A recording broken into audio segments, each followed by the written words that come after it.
de la crisis que estamos viviendo. Huracanes, terremotos, incendios, pandemia. Necesitamos un mensaje a nuestro corazón. Ministerio al pequeño rebaño. Gracias por estar con nosotros nuevamente. Les saluda su amigo el pastor Miguel Tirado y hoy vamos a dialogar acerca del capítulo 10 del libro El deseado de todas las gentes. Este capítulo se titula La voz que clama en el desierto y está basado en el relato que está en Lucas capítulo 1, versos 5 al 23. También menciona los versos 57 al 80 y el capítulo 3, versos del 1 al 18. Me acompaña el pastor Orlando González. Qué privilegio poderles saludar. Y hoy les invito una vez más a que inclinemos nuestros rostros para orar. Eterno y amado Padre, ven, Señor, dirígenos, guíanos, sosténnos. En tus manos nos colocamos y clamamos bendición a ti. En el nombre de Jesús. Amén. Amén. De entre los fieles de Israel que por largo tiempo habían esperado la venida del Mesías, surgió el precursor de Cristo.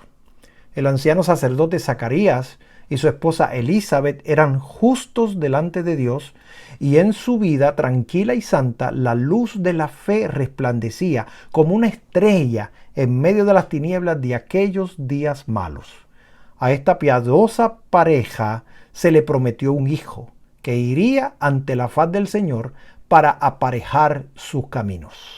Zacarías habitaba en la región montañosa de Judea, pero había subido a Jerusalén para servir en el templo durante una semana, según se requería 2 veces al año de los sacerdotes de cada turno. Y aconteció que ejerciendo Zacarías el sacerdocio delante de Dios por la orden de su vez, conforme a la costumbre del sacerdocio, salió en suerte a poner el incienso, entrando en el templo del Señor. Estaba de pie delante del altar de oro en el lugar santo del santuario. La nube de incienso ascendía delante de Dios con las oraciones de Israel. De repente, sintió una presencia divina. Un ángel del Señor estaba en pie a la derecha del altar. La posición del ángel era una indicación de favor, pero Zacarías no se fijó en eso.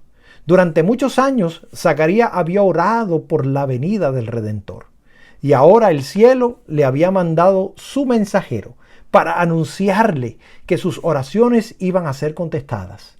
Pero la misericordia de Dios le parecía demasiado grande para creer en ella. Se sentía lleno de temor y condenación propia. Pero fue saludado con la gozosa seguridad: no temas, Zacarías, porque tu oración ha sido oída, y tu mujer Elizabeth te dará luz, un hijo, y le pondrás por nombre Juan, y tendrás gozo y alegría, y muchos se regocijarán en su nacimiento, porque será grande delante de Dios, y no beberá vino ni sidra, y será lleno del Espíritu Santo. Y a muchos de los hijos de Israel convertirá al Señor Dios de ellos, porque Él irá delante de él con el espíritu y virtud de Elías, para convertir los corazones de los padres a los hijos y a los rebeldes a la prudencia de los justos, para aparejar al Señor un pueblo apercibido. Y dijo Zacarías al ángel: ¿en qué conoceré esto? Porque yo soy viejo y mi mujer avanzada de días. Zacarías sabía muy bien que Abraham en su vejez había recibido un hijo porque había tenido por fiel a aquel que lo había prometido. Pero por un momento el anciano sacerdote recuerda la debilidad humana. Se olvida de que Dios puede cumplir lo que promete. ¡Qué contraste entre la incredulidad y la dulce fe infantil de María, la Virgen de Nazaret, cuya respuesta al asombroso anuncio del ángel fue: He aquí la sierva del Señor, hágase a mí conforme a tu palabra. El nacimiento del hijo de Zacarías, como el del hijo de Abraham y el de María, habían de enseñar una gran verdad espiritual, una verdad que somos tardos en aprender y propensos a olvidar. Por nosotros mismos somos incapaces de hacer bien, pero lo que nosotros no podemos hacer será hecho por el poder de Dios en toda alma sumisa y creyente. Fue mediante la fe como fue dado el Hijo de la promesa. Es por la fe como se engendra la vida espiritual y somos capacitados para hacer las obras de justicia. A la pregunta de Zacarías, el ángel respondió: Yo soy Gabriel, que estoy delante de Dios y soy enviado a hablarte y a darte estas buenas nuevas. 500 años antes, Gabriel había dado a conocer a Daniel el periodo profético que había de extenderse hasta la venida de Cristo. El conocimiento de que el fin de este periodo se acercaba había inducido a Zacarías a orar por el advenimiento del Mesías. Y aquí que el mismo mensajero por quien fuera dada la profecía había venido a anunciar su cumplimiento. Las palabras del ángel: Yo soy Gabriel que estoy delante de Dios, demuestra que ocupa un puesto de alto honor en los atrios celestiales. Cuando fue a Daniel con un mensaje, dijo: Ninguno hay que se esfuerce conmigo en estas cosas, sino Miguel, Cristo, vuestro príncipe. El Salvador habla de Gabriel en Apocalipsis diciendo que declaró enviándola por su ángel a Juan su siervo. Y a Juan el ángel declaró: Yo soy siervo contigo y con tus hermanos los profetas. Admirable pensamiento, que el ángel que sigue en honor al Hijo de Dios es el escogido para revelar los propósitos de Dios a los hombres pecaminosos.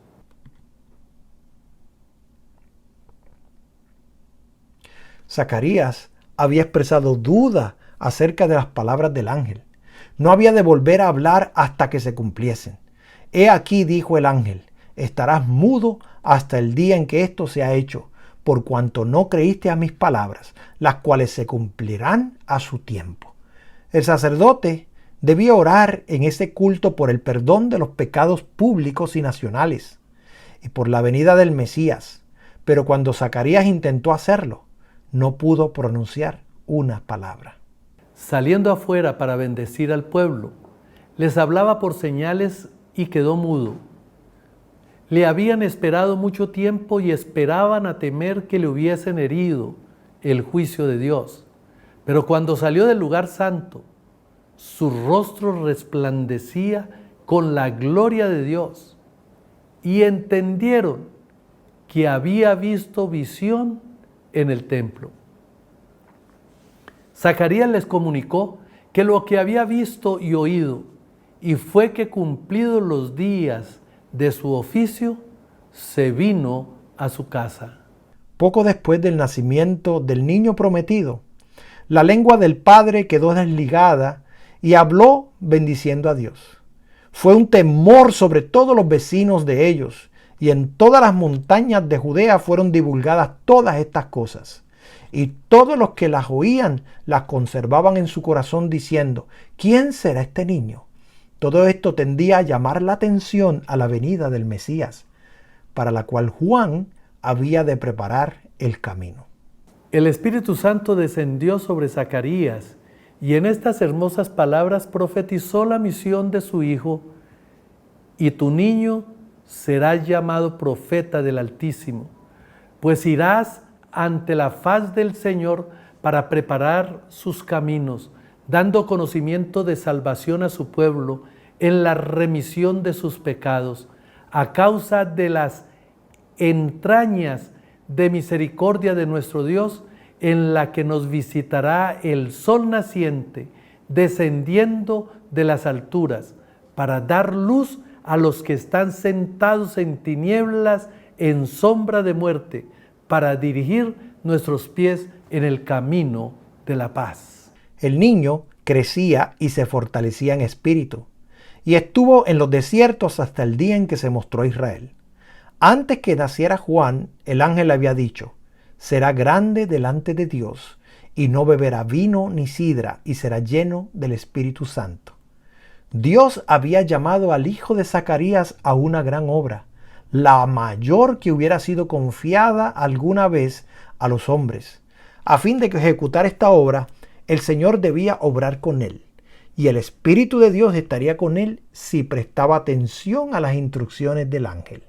Juan había de salir como mensajero de Jehová para comunicar a los hombres la luz de Dios. Debía dar una nueva dirección a sus pensamientos. Debía hacerles sentir la santidad de los requerimientos de Dios y su necesidad de la perfecta justicia divina. Un mensajero tal debía ser santo, debía ser templo del Espíritu de Dios a fin de cumplir su misión. Debía tener una constitución física sana y fuerza mental y espiritual. Por lo tanto, le sería necesario dominar sus apetitos y pasiones. Debía poder dominar todas sus facultades para poder permanecer entre los hombres tan inconmovible frente a las circunstancias que le rodeaban como las rocas y las montañas del desierto. En el tiempo de Juan el Bautista, la codicia de las riquezas, el amor al lujo, a la ostentación, se había difundido extensamente. Los placeres sensuales, banquetes y borracheras estaban ocasionando enfermedades físicas y degeneración, embotando las percepciones espirituales y disminuyendo la sensibilidad al pecado. Juan debía destacarse como reformador. Por su vida abstemia y su ropaje sencillo, debía reprobar los excesos de su tiempo. Tal fue el motivo de las indicaciones dadas a los padres de Juan, una lección de temperancia dada por un ángel del trono celestial. En la niñez y en la juventud es cuando el carácter es más impresionable. Entonces es cuando debe adquirirse la facultad de dominio propio.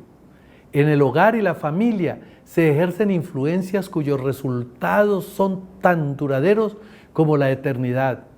Más que cualquier dote natural, los hábitos formados en los primeros años deciden si un hombre vencerá o será vencido en la batalla de la vida. La juventud es el tiempo de la siembra, determina el carácter de la cosecha para esta vida y la venidera. Como profeta, Juan había de convertir los corazones de los padres a los hijos y los rebeldes a la prudencia de los justos, para aparejar al Señor un pueblo apercibido. Al preparar el camino para la primera venida de Cristo, representaba a aquellos que han de preparar un pueblo para la segunda venida de nuestro Señor. El mundo está entregado a la sensualidad, abundan los errores y las fábulas, se han multiplicado las trampas de Satanás para destruir a las almas. Todos los que quieran alcanzar la santidad en el temor de Dios deben aprender las lecciones de temperancia y dominio propio. Las pasiones y los apetitos deben ser mantenidos sujetos a las facultades superiores de la mente. Esta disciplina propia es esencial para la fuerza mental y la percepción espiritual que nos han de habilitar para comprender y practicar las sagradas verdades de la palabra de Dios. Por esta razón, la temperancia ocupa un lugar en la obra de prepararnos para la segunda venida de Cristo. En el orden natural de las cosas, el hijo de Zacarías habría sido educado por el sacerdocio, pero la educación de las escuelas rabínicas le habrían arruinado para su obra. Dios no le envió a los maestros de teología para que aprendiese a interpretar las Escrituras. Le llamó al desierto para que aprendiese de la naturaleza y del Dios de la naturaleza. fue una religión solitaria donde halló hogar. En medio de las colinas áridas, de los desfiladeros salvajes y las cuevas rocosas. Pero él mismo quiso dejar a un lado los goces y los lujos de la vida y prefirió la severa disciplina del desierto. Allí lo que le rodeaba era favorable a la adquisición de sencillez y abnegación. No siendo interrumpido por los clamores del mundo, podía estudiar las lecciones de la naturaleza, de la revelación y de la providencia. Las palabras del ángel a Zacarías habían sido repetidas con frecuencia a Juan por sus padres temerosos de Dios. Desde la niñez se le había recordado su misión y él había aceptado el cometido sagrado. Para él, la soledad del desierto era una manera bienvenida de escapar de la sociedad a la cual las sospechas, la incredulidad y la impureza lo compenetraban casi todo. Desconfiaba de su propia fuerza para resistir la tentación y huía del constante contacto con el pecado, a fin de no perder el sentido de su excesiva pecaminosidad. Dedicado a Dios como nazareno desde su nacimiento, hizo el mismo voto de consagrar su vida a Dios. Su ropa era la de los antiguos profetas, un manto de pelo de camello ceñido a sus lomos por un cinturón de cuero. Comía langostas y miel silvestres que hallaba en el desierto y bebía del agua pura de las colinas. Pero Juan no pasaba la vida en ociosidad, ni en la lobreguez ascética o aislamiento egoísta. De vez en cuando salía para mezclarse con los hombres y siempre observaba con interés lo que sucedía en el mundo. Desde su tranquilo retiro vigilaba el desarrollo de los sucesos. Con visión iluminada por el Espíritu Divino, estudiaba los caracteres humanos para poder saber cómo alcanzar los corazones con el mensaje del cielo. Sentía el peso de su misión. En la soledad, por la meditación y la oración, trataba de fortalecer su alma para la carrera que le esperaba. Aun cuando residía en el desierto, no se veía libre de la tentación. En cuanto le era posible, cerraba todas las avenidas para las cuales Satanás podría entrar, y sin embargo era asaltado por el tentador. Pero sus percepciones espirituales eran claras.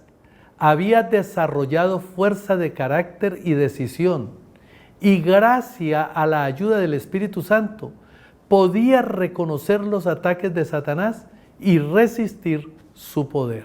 Juan hallaba en el desierto su escuela y su santuario.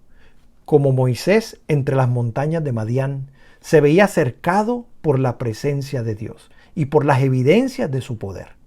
No le tocaba morar como al gran jefe de Israel, entre la solemne majestad de las soledades montañosas, pero delante de él estaban las alturas de Moab, al otro lado del Jordán, hablándole de aquel que había sentado firmemente las montañas y le había rodeado de fortaleza.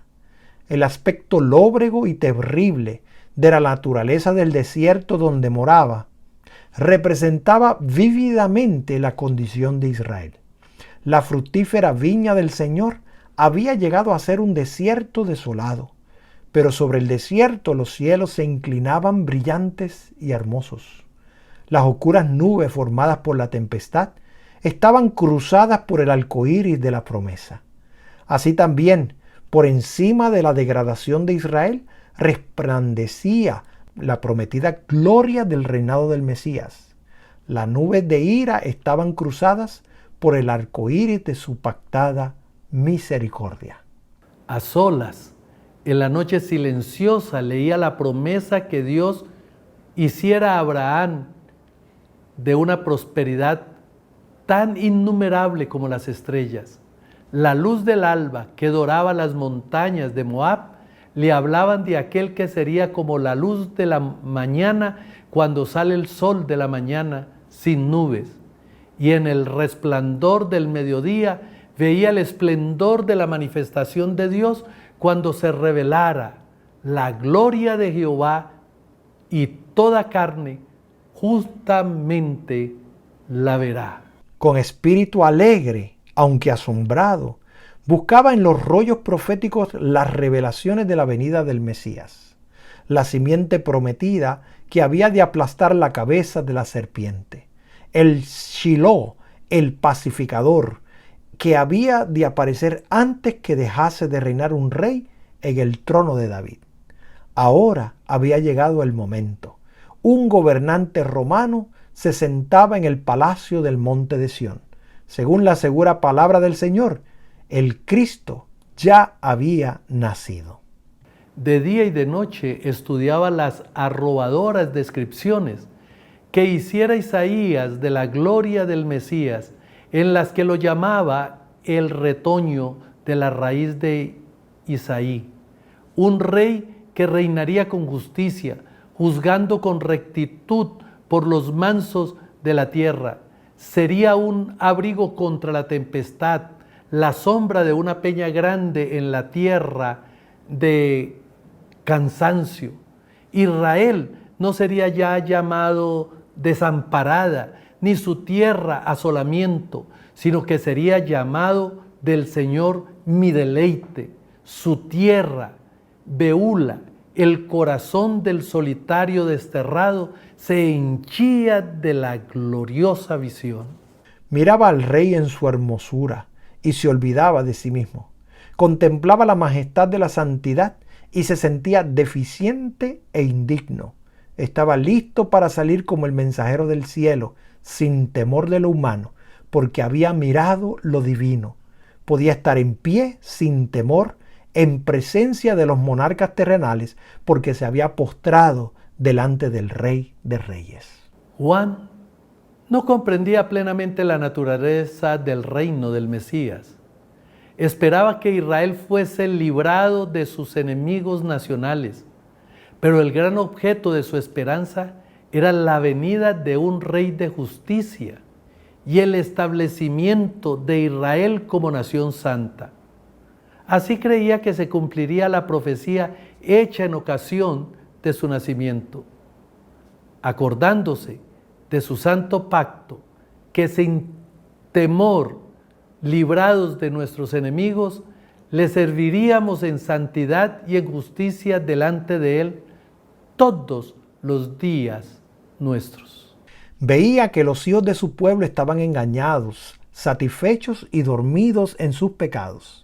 Anhelaba incitarlos a vivir más santamente. El mensaje que Dios le había dado para que lo proclamase estaba destinado a despertarlos de su letargo y a hacerlos temblar por su gran maldad. Antes que pudiese alojarse la semilla del Evangelio, el suelo del corazón debía ser quebrantado. Antes de que tratasen de obtener sanidad de Jesús, debían ser despertados para ver el peligro que les hacía correr las heridas del pecado. Dios no envía mensajeros para que adulen al pecador. No da mensajes de paz para arrullar en una seguridad fatal a los que no están santificados. Impone pesadas cargas a la conciencia del que hace mal y atraviesa el alma con flechas de convicción. Los ángeles ministradores le presentan los temibles juicios de Dios para ahondar el sentido de su necesidad e impulsarle a clamar: ¿qué debo hacer para ser salvo? Entonces, la mano que humilló en el polvo levanta al penitente. La voz que reprendió el pecado y avergonzó el orgullo y la ambición pregunta con la más tierna simpatía: ¿qué quieres que te haga? Cuando comenzó el ministerio de Juan, la nación estaba en una condición de excitación y descontento rayana en la revolución. Al desaparecer Arquelao, Judea había caído directamente bajo el dominio de Roma. La tiranía y la extorsión de los gobernantes romanos y sus resueltos esfuerzos para introducir las costumbres y los símbolos paganos encendieron la rebelión, que fue apagada en la sangre de miles de los más valientes de Israel. Todo esto intensificó el odio nacional contra Roma, y aumentó el anhelo de ser libertados de su poder. En medio de las discordias y las luchas, se oyó una voz procedente del desierto, una voz sorprendente y austera, aunque llena de esperanza: arrepentíos, que el reino de los cielos se ha acercado. Con un poder nuevo y extraño, conmovía a la gente. Los profetas habían predicho la venida de Cristo como un acontecimiento del futuro lejano. Pero he aquí que se oía un anuncio de que se acercaba. El aspecto singular de Juan hacía recordar a sus oyentes los antiguos videntes. En sus modales e indumentarias se asemejaba al profeta Elías. Con el espíritu y poder de Elías denunciaba la corrupción nacional y reprendía los pecados prevalecientes. Sus palabras eran claras, directas y convincentes. Muchos creían que era uno de los profetas que había resucitado de los muertos.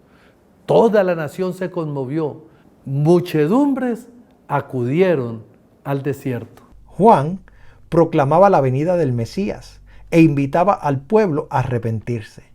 Como símbolo de la purificación del pecado, bautizaba en las aguas del Jordán.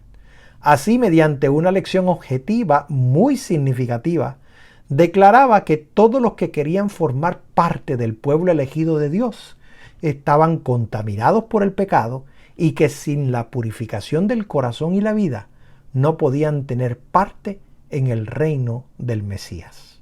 Príncipes y rabinos, soldados, publicanos y campesinos acudían a oír al profeta. Por un tiempo, la solemne amonestación de Dios los alarmó. Muchos fueron inducidos a arrepentirse y recibieron el bautismo. Personas de todas las clases sociales se sometieron al requerimiento del bautista a fin de participar del reino que él anunciaba. Muchos de los escribas y fariseos vinieron confesando sus pecados y pidiendo el bautismo. Se habían ensalzado como mejores que los otros hombres y habían inducido a la gente a tener una alta opinión de su piedad. Ahora se desenmascaraban los culpables secretos de su vida. Pero el Espíritu Santo hizo comprender a Juan que muchos de estos hombres no tenían verdadera convicción del pecado. Eran oportunistas.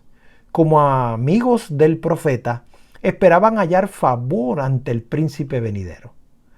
Pensaban fortalecer su influencia sobre el pueblo al recibir el bautismo de manos de este joven maestro popular. Juan les hizo frente con la abrumadora pregunta: oh generación de víboras, ¿quién os enseñó a huir de la ira que vendrá?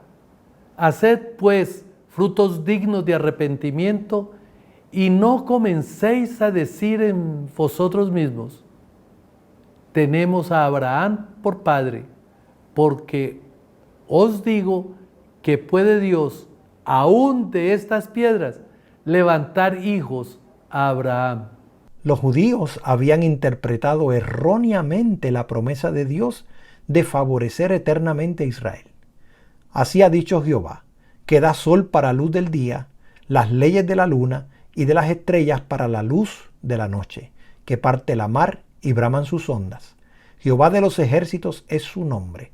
Si estas leyes faltaren delante de mí, dice Jehová, también la simiente de Israel faltará para no ser nación delante de mí todos los días. Así ha dicho Jehová, si los cielos arriba se pueden medir y buscarse abajo los fundamentos de la tierra, también yo desecharé la simiente de Israel por todo lo que hicieron, dice Jehová. Los judíos consideraban que su descendencia natural de Abraham les daba derecho a esta promesa, pero pasaban por alto las condiciones que Dios había especificado. Antes de hacer la promesa, había dicho: daré mi ley en sus entrañas y las escribiré en sus corazones, y seré yo a ellos por Dios y ellos me serán por pueblo, porque perdonaré la maldad de ellos y no me acordaré más de su pecado. A favor de Dios se asegura a aquellos en cuyo corazón está escrita su ley. Son uno con Él. Pero los judíos se habían separado de Dios. A causa de sus pecados estaban sufriendo bajo sus juicios. Esta era la causa de su servidumbre en una nación pagana. Los intelectos estaban oscurecidos por la transgresión, porque en tiempos pasados el Señor les había mostrado tan grande favor.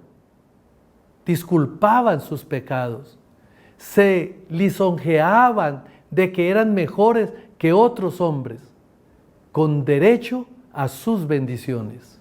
Estas cosas son escritas para nuestra admonición, en quienes los fines de los siglos han parado. Con cuánta frecuencia interpretamos erróneamente las bendiciones de Dios y nos lisonjeamos de que somos favorecidos a causa de alguna bondad nuestra. Dios no puede hacer en favor nuestro lo que anhela hacer. Sus dones son empleados para aumentar nuestra satisfacción propia y para endurecer nuestro corazón en la incredulidad y el pecado. Juan declaró a los maestros de Israel que su orgullo, egoísmo y crueldad demostraban que eran una generación de víboras, una maldición mortal para el pueblo, más bien que los hijos del justo y obediente Abraham. En vista de la luz que había recibido de Dios, eran peores que los paganos a los cuales se creían tan superiores. Habían olvidado la roca de la cual habían sido cortados y el hoyo del cual habían sido arrancados. Dios no dependía de ellos para cumplir su propósito. Como había llamado a Abraham de un pueblo pagano, podría llamar a otros a su servicio. Sus corazones podían aparentar ahora estar tan muertos como las piedras del desierto, pero su espíritu podía vivificarlos para hacer su voluntad y recibir cumplimiento de su promesa. Y ya también, decía el profeta, el hacha está puesta a la raíz de los árboles. Todo árbol pues que no hace buen fruto es cortado y echado en el fuego. No por su nombre, sino por su fruto se determina el valor de un árbol. Si el fruto no tiene valor, el nombre no puede salvar al árbol de la destrucción. Juan declaró a los judíos que su situación delante de Dios había de ser decidida por su carácter y su vida. La profesión era inútil. Si su vida y su carácter no estaban en armonía con la ley de Dios, no eran su pueblo. Bajo sus escrutadoras palabras, sus oyentes quedaron convencidos. Vinieron a él preguntando, pues, ¿qué haremos? Él contestó, el que tiene 2 túnicas, del que no tiene, y el que tiene que comer, haga lo mismo. Puso a los publicanos en guardia contra la injusticia y a los soldados contra la violencia. Todos los que se hacían súbditos del reino de Cristo, decía él, debían dar evidencia de fe y arrepentimiento. En su vida debía notarse la bondad, la honradez y la felicidad. Debían atender a los menesterosos y presentar sus ofrendas a Dios. Debía proteger a los indefensos y dar un ejemplo de virtud y compasión. Así también, los seguidores de Cristo darán evidencia del poder transformador del Espíritu Santo. En su vida diaria se notará la justicia, la misericordia y el amor de Dios. De lo contrario, son como el tamo que se arroja al fuego. Yo a la verdad os bautizo en agua para arrepentimiento, dijo Juan, mas el que viene tras mí, más poderoso es que yo, los zapatos del cual yo no soy digno de llevar, él los bautizará en Espíritu Santo y en fuego. El profeta Isaías había declarado que el Señor limpiaría a su pueblo de su iniquidad con espíritu de juicio y con espíritu de ardimiento. La palabra del Señor a Israel era: volveré mi mano sobre ti y limpiaré hasta lo más puro de tus escorias, para el pecado donde quiera que se encuentre, Nuestro Dios es fuego consumidor. En todos los que se sometan a su poder, el Espíritu de Dios consumirá el pecado. Pero si los hombres se aferran al pecado, llegan a identificarse con él, entonces la gloria de Dios que destruye el pecado debe destruirlos a ellos también. Jacob, después de su noche de lucha con el ángel, exclamó: vi a Dios cara a cara, y fue librada mi alma. Jacob había sido culpable de un gran pecado en su conducta hacia Esaú, pero se había arrepentido. Su transgresión había sido perdonada y purificado su pecado. Por lo tanto, podía soportar la revelación de la presencia de Dios. Pero siempre que los hombres se presentaron a Dios mientras albergaban voluntariamente el mal, fueron destruidos. En el segundo advenimiento de Cristo, los impíos serán consumidos con el espíritu de su boca y destruidos con el resplandor de su venida. La luz de la gloria de Dios, que imparte vida a los justos, matará a los impíos. En el tiempo de Juan el Bautista, Cristo estaba por presentarse como revelador del carácter de Dios. Su misma presencia haría manifiestos a los hombres sus pecados. Únicamente en la medida en que estuviesen dispuestos a ser purificados de sus pecados, podrían ellos entrar en comunión con Él. Únicamente los limpios de corazón podrían morar en su presencia. Así declaraba Juan el Bautista el mensaje de Dios a Israel. Muchos prestaban oído a sus instrucciones. Muchos lo sacrificaban todo a fin de obedecer. Multitudes seguían de lugar en lugar a este nuevo maestro, y no pocos abrigaban la esperanza de que fuese el Mesías. Pero al ver Juan que el pueblo se volvía hacia él, buscaba toda oportunidad de dirigir su fe a aquel que había de venir. Amigo que me escuchas, Dios nos ha colocado en este mundo con la intención de preparar el camino para aquellos que esperan la segunda venida de Jesús. Y nos toca a nosotros imitar el ejemplo de Juan, imitar su ejemplo para traer a los demás y llevarlos a los pies de Jesús. Jesús dijo en su discurso con Nicodemo: si yo fuere levantado, a todos atraeré a mí mismo. Por lo tanto, te animo a levantar a Jesús. Que sea Jesús el centro de nuestra conversación. Que sea Jesús el todo en nuestra vida. Y verás que el Espíritu Santo atraerá a todos hacia los pies de Jesús. Inclinamos el rostro para orar. Amoroso Padre, Señor, tenemos un gran ejemplo en la vida de Juan. Un ejemplo para imitar.